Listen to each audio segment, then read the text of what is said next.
Pernahkah kamu merasa tercerahkan, tapi kemudian terjebak lagi dalam ego, dalam rutinitas, dalam drama hidup yang sama?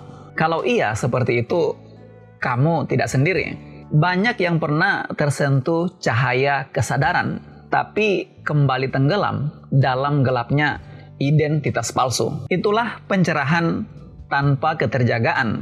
Seperti bangun dari tidur panjang, tapi hanya untuk tertidur lagi beberapa saat kemudian. Banyak orang mengira pencerahan adalah momen magis, melihat cahaya, merasakan ledakan spiritual, atau mengalami hal-hal luar biasa. Tapi sebenarnya pencerahan adalah ketika kamu melihat segalanya dengan jernih. Kamu melihat ilusi sebagai ilusi.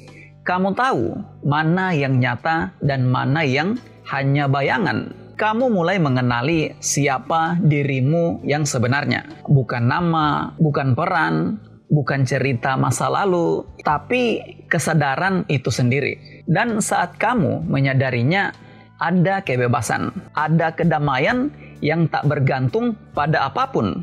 Tapi jangan salah, pencerahan bukanlah garis akhir. Ini baru awal dari hidup yang harus dijalani dengan kesadaran penuh. Karena tanpa keterjagaan, bahkan pencerahan pun bisa menjadi sekedar kenangan spiritual yang samar.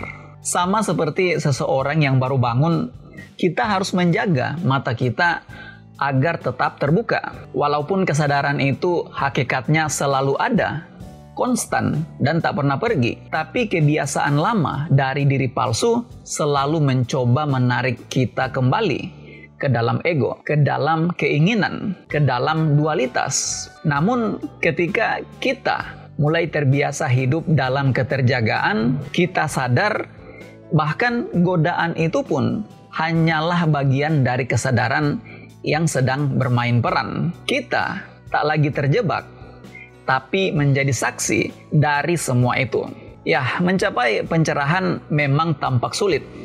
Tetapi ketika kita telah hadir sebagai kesadaran, ini sebenarnya tidaklah sulit, bahkan sangat-sangat sederhana. Yang membuat ini terasa sulit karena kita terlalu melekat pada pengetahuan, kepercayaan, dan konsep-konsep yang menumpuk menjadi identitas palsu, menjadi diri palsu yang kita sebut sebagai aku, sebagai diriku. Namun ketika semua ini runtuh, yang tersisa hanyalah dirimu yang sejati, hening, hadir, damai, terjaga, dan inilah permulaan dari perjalanan spiritual yang sejati. Pencerahan bukan akhir, tapi undangan untuk tetap dalam kebenaran yang telah terungkap. Dan saat kamu benar-benar terjaga, kamu tidak hanya menjadi cahaya untuk dirimu sendiri, tapi juga menjadi cahaya bagi banyak jiwa yang masih tertutup.